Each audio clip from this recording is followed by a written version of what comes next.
Αγαπητέ κύριε Τριανταφυλόπουλε και αγαπητοί παρευρισκόμενοι, δυστυχώς όσο μεγαλώνω, όλο και περισσότερο συνειδητοποιώ ότι οι λίγοι είναι οι πολιτικοί εκείνοι που θα θέσουν το συμφέρον της χώρας μας ως πρωταρχική τους προτεραιότητα, και δεν μιλώ ονομαστικά τώρα πουθενά. Αυτό γιατί το λες εγώ?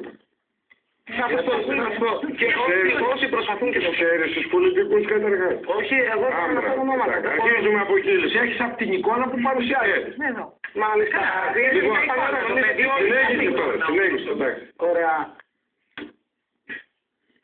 Αυτή η πολιτική διαφθορά λοιπόν, δεν ξέρω να συμφωνείτε, έχει τις ρίζες της και στα πανεπιστήμια και στα φοιτητικά χρόνια γενικότερα.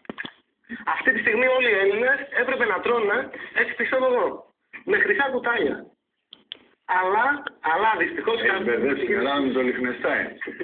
Αλλά για πες μου κάτι τώρα, κύριε Μπουτάτη. Σε ποια πολιτική παράταξη ήσασταν? Γιατί είπατε νωρίτερα ότι είμαι ενεργός τώρα. Αν ενεργός. Ναι, πού ήσασταν πριν? Είμαι γραμμένος στην ΤΑΠ. Είστε και εσείς δραπίτες. Ναι, αλλά δεν ασχολούμαι καθόλου και ίσως δεν ξέρω αν γράφτηκα καλός ή κακός, γράφτηκα τώρα δεν είναι. Ποτέ είμαι μεταργαλός.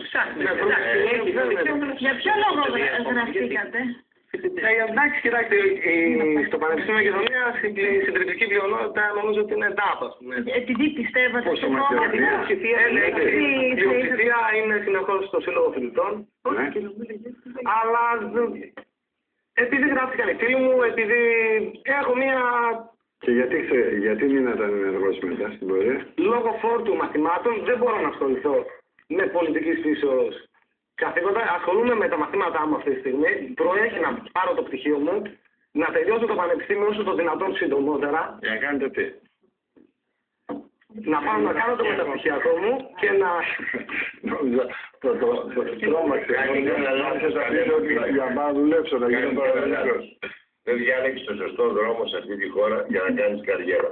Έπρεπε να κάνεις πολιτικό, συνδικαλισμό, φοιτητικό, για να έχεις έτοιμη τη θέση την οποία θα καταλάβεις μετά. Αυτό είναι σίγουρο. Από συνδικαλισμό στην Ελλάδα, άλλο τίποτα. Τώρα θα πεις και θα έρθει ένας κάνουν και εξαγωγή σε Αλλά αυτό δεν είναι ιδιώτες. Λοιπόν, μην απογοητεύουμε τα νέα. Όχι, όχι.